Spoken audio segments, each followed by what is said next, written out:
안녕하십니까, 박사호입니다. 트럼프 대통령이 연일 돌풍을 일으키고 있습니다.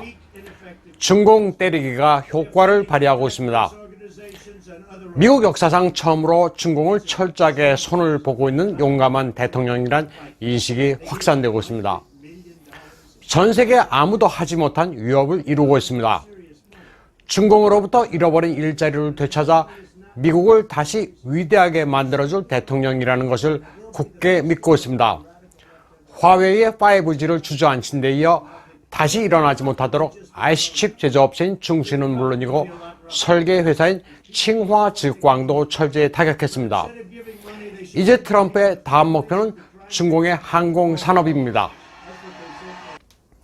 중공은 Commercial Aircraft Corporation of China, 줄여서 COMAC, 중국 상용 항공기 공사가 만들었다는 C919 모델의 국산화율은 60%에 달한다고 선전하고 있습니다. 그러나 내용을 살펴보면 60%가 맞는지 의구심이 제기되고 있습니다. 껍데기를 제외한 거의 모든 핵심 기술이 미국 등 서방에 의존하고 있습니다.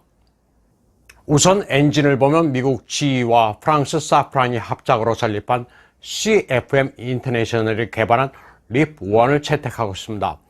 엔진 트러스트 리저버는 프랑스 에어셀, 비행 컨트롤 시스템은 미국의 파커 에어로스페이스, 동체 골조만 중국산입니다.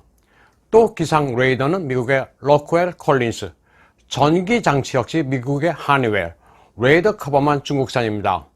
이 밖에 날개 해동 장치는 독일 리페어, 연료 장치는 미국의 파커 에어로스페이스, 랜딩 기어는 미 하니웰, 타이어는 미쉐린을 사용합니다.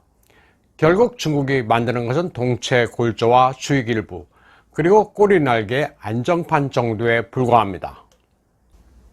8월 31일 중국 공업 신식부장 샤오야칭은 취임 한 달 뒤 상하이 푸동의 중국 상용 항공기 공사에 달려가 하루아피 대형 여객기 사업을 재궤도에 올려야 한다고 강조했습니다.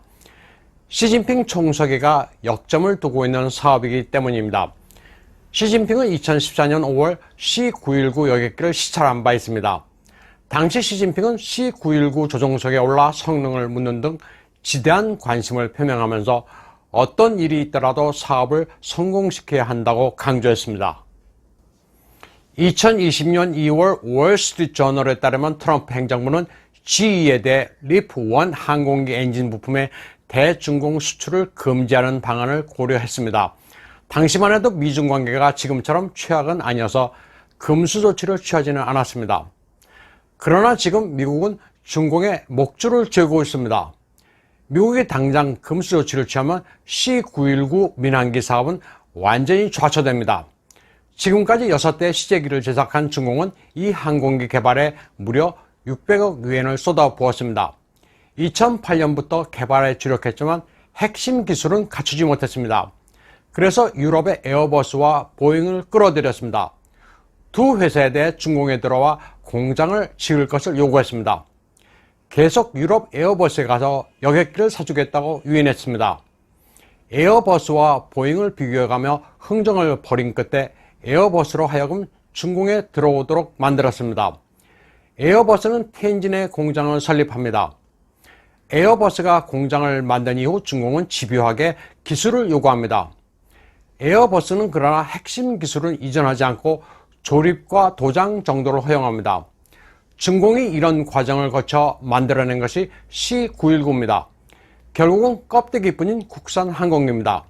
엔진은 역설기를 시도했지만 실패했습니다.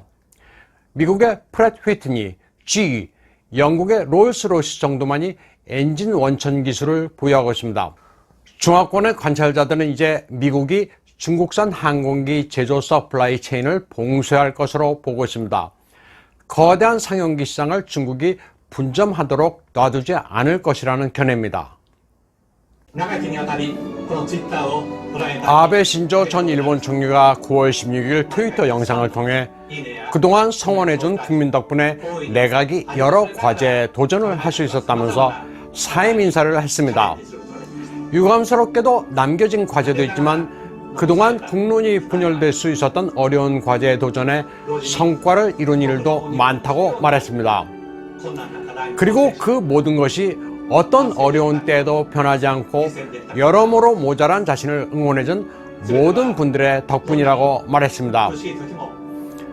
그러면서 아무쪼록 새 내각에도 이해와 응원을 바란다고 했습니다. 아베 총리는 8년 동안 감사했다는 메시지를 국민들에게 전했습니다. 예상대로 스가 요시히데 전 관방장관이 신임 내각 총리 되신 자리에 정식으로 올랐습니다. 동북 지역의 아키타 출신으로 고교 졸업 후 대를 이어 딸기 농장주가 되라는 부친의 뜻을 어기고 무작정상경의 고학으로 호세이 대학 야간부를 졸업한 그가 총리가 됐습니다. 한국에서는 그를 두고 가짜 흑수저니 하는 이야기를 하고 있습니다. 그의 부친이 부유한 농장주라는 것은 맞지만 그의 성공에는 오야노 나나 히카리라고 하는 부모의 배경은 전혀 없었습니다. 게다가 과거 메이지 유신 역사에서 사츠마와 조슈번에 의해 역적으로 몰려 불이익을 받았던 아이즈번 동북지역 출신이 총리가 됐다는 점은 나름 의미가 상당합니다. 스가 요시히데 총리의 부친인 스가 와사부로의 인생 역시 파란만장합니다. 23살 때인 1940년에 기회의 땅이라는 만주에 건너가 만주철도에 입사해 근무하게 됩니다. 그러다 일본 제국이 1945년에 패망하자 가족들과 함께 급거 귀국합니다. 당시 만주국에는 27만 명의 일본인이 있었는데 이 가운데 8만 명이 사망했습니다. 일본 제국이 패망하자 스스로 목숨을 끊거나 소련군에 의해 살해당했습니다. 스가 총리는 내각 명단도 확정했습니다. 20명 가운데 8명이 유임됐습니다. 아소타로 부총리 겸 재무상, 모테기 도시미츠 외무상, 하기오다 고이치 문부과학상, 가지야마 히로시 경제산업상, 아카바 가즈요시 국토교통상, 고이즈미 신지로 환경상 등이 유임됐습니다.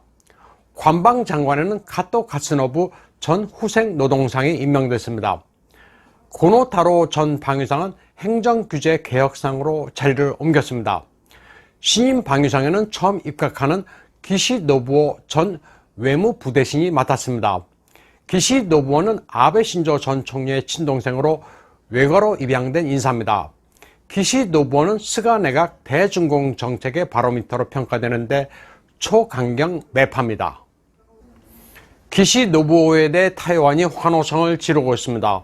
2015년 10월 차이잉원이 민진당 주석 겸 총통 후보로 일본을 방문했을 때 전 일정을 따라다니며 안내한 이가 바로 기시 노부오였습니다.